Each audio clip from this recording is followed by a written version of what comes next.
Dictation शुरू होगी 5 second बाद।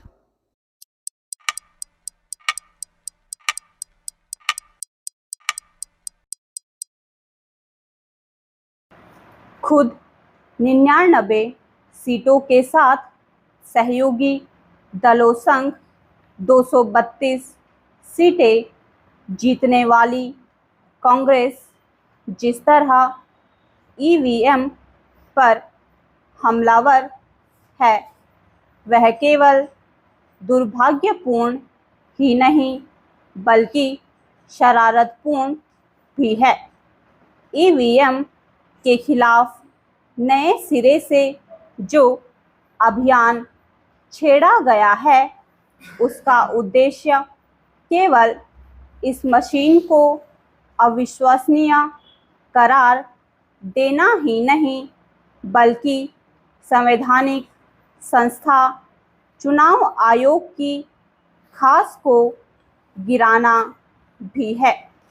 यह सब जानबूझकर किया जा रहा है ताकि चुनाव आयोग के साथ साथ मोदी सरकार को भी बदनाम किया जा सके। यदि ईवीएम में छेड़छाड़ संभव होती तो विपक्षी दल भाजपा को 240 सीटों पर सीमित करने में सफल नहीं हुए होते। ईवीएम के खिलाफ ताज़ा अभियान अमेरिकी कारोबारी एलन मस्क की इस टिप्पणी से शुरू हुआ कि इलेक्ट्रॉनिक वोटिंग मशीन को हैक किया जा सकता है।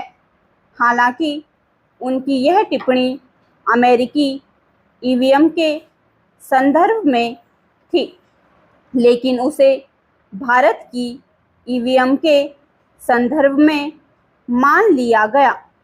वह एक बड़े कारोबारी और तकनीक के जानकार हैं, लेकिन इसका यह मतलब नहीं कि वह दुनिया की हर मशीन के ज्ञाता हैं। उनका यह भी दावा है कि ऐसी कोई इलेक्ट्रॉनिक मशीन नहीं जिसे हैक ना किया जा सकता हो। क्या इलेक्ट्रॉनिक कैलकुलेटर को हैक किया जा सकता है? क्या उनकी टेस्ला कार भी हैकिंग का शिकार हो सकती है?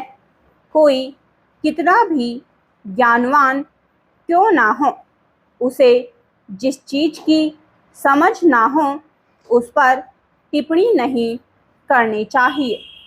ईवीएम के खिलाफ दिए जा रहे तर्क इसलिए निराधार और हास्यास्पद हैं क्योंकि यदि उसे हैक किया जाना संभव होता तो कम से कम आईटी मंत्री राजीव चंद्रशेखर महज 16,000 वोटों से नहीं हारते और ना ही भाजपा अयोध्या अमेठी जैसी सीटें अपने हाथ से जाने देती।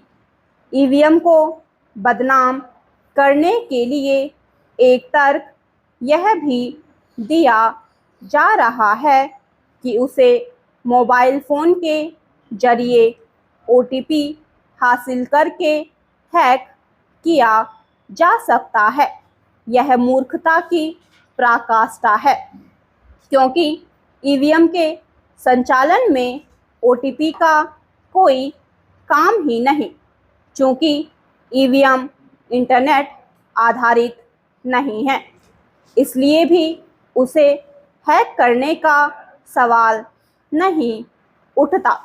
लेकिन यह उन्हें समझ नहीं आएगा जो अंधविरोध से ग्रस्त हैं। सबसे शर्मनाक यह है कि ईवीएम के खिलाफ अभियान में वह कांग्रेस सबसे आगे है जिसके शासनकाल में ही इस मशीन का इस्तेमाल शुरू हुआ और जिसने ईवीएम के जरिए ही कई चुनाव भी जीते।